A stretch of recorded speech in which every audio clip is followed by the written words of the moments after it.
অবৈধ যেটা সেটা বলেন না, শুধু ফুটকাট নিয়ে বসে থাকেন। মাদক যে এই যে হত্যা হয়েছে কী কারণে বুঝলেন আপনারা? মিডিয়া দেখেন, এইখানে যে সাংবাদিক আছে তারা তো এইখানে চোর বাটপার ভালো মন্দ সবাই এখানে আসে, তারা দেখেন চোখে এখানে কী হয় না হয়। শুধু শুধু গরিব মানুষ পেটে রাখছে, সারা সারা দিন দিনকে তাদের লাগছে, যারা তাদের যে টোকাই দিয়ে যে এইখানে ব্যবসা করে কোটি কোটি টাকার মালিক প্রাইভেটে করে, তাদের কোনো ই নাই। আমাদের যত সব আমাদের গরিব মানুষের বুঝলেন নাই? না না না, এখানে কার মাত্র ছিলেন, এখানে আসছি দেখা গেলো বেকার ইয়ং বসে পড়লাম আমরা। জানতে চাই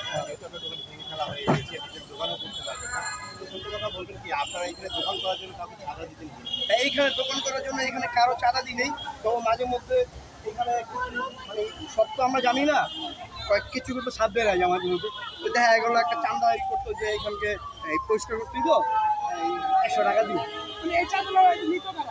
এখানে মানে আপনার মতো আমার মতো লুট দিয়ে, মানে আমার মতো তার মতো লুট দিয়ে নেওয়া হইতো, কিন্তু এইখান থেকে কে নিত সেটা তো আর বলতে পারি না আমরা, কারণ বেশি কথা বলতে গেলে যে বলতেন না, বেশি চালাকি করলে তো এখানে চলে যাবে, তা আমার তো দরকার নাই।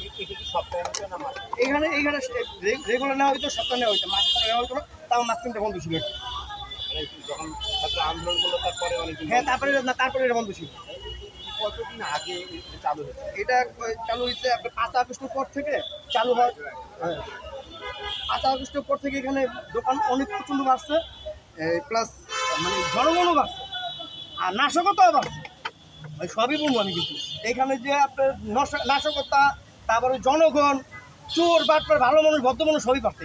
কি কি নাশকতা হতো এখানে? কি কি ধরনের নাশকতা? এখানে নাশকতা ফুটকাট, কেউ ভালো ফ্যামিলি নিয়ে এখানে ফুটকাটে খাবার খাইতো, কেউ মনে করেন এখানে আসতে উদ্দেশ্য নেশা করতে, যেমন একটা ভদ্র ছেলে মনে করেন এলাকায় সিগারেট খেতে পারতো, এইখানে সে জয়েন্ট বানাইতো। ভদ্র ছেলে এলাকায় সিগারেট বানাইতে পারতো না, এইখানে সে জয়েন্ট বানাইতে বসে বসে, আর বাসা বলছে ভদ্র ভাই, দেখছে চোখে। অবশ্যই অবশ্যই, এটা অবশ্যই। আর নাহলে হত্যাকাণ্ডটা কেন এখন হবে? কেন এখানে কোনো দোকানদারের খাবার নিয়ে কি এখানে মারামারি হয়েছে, না কোনো দোকানদারের বিল নিয়ে কোনো মারামারি হয়েছে এখানে, না দোকানের বিষয়ে কোনো মারামারি হয়েছে এখানে? আমরা জানি না কেন ভাই, আমরা কি দোষ করছি ভাই? এইখানে প্রতিবারই তো আপনারা খেলায় দেন, অভিযান দেন, আবার ঢোকেন ভাই। আপনার কর্মরত ছাড়া আমরা কেন ঢুকতে পারি? সম্ভব এটা? যত সব সাধারণ জনগণের দোকানের মানে গরিব মানুষের পেটে লাথি পেতি, এটা আজীবন থাকবে। আমাদের সোনার বাংলাদেশ কাটা, এটা আজীবনই গরিব মানুষের পেটে লাথি থাকবেই ভাই। যারা বড় লোক তারা থাকবে, আর যারা গরিব তারা মরেই পানি খায়।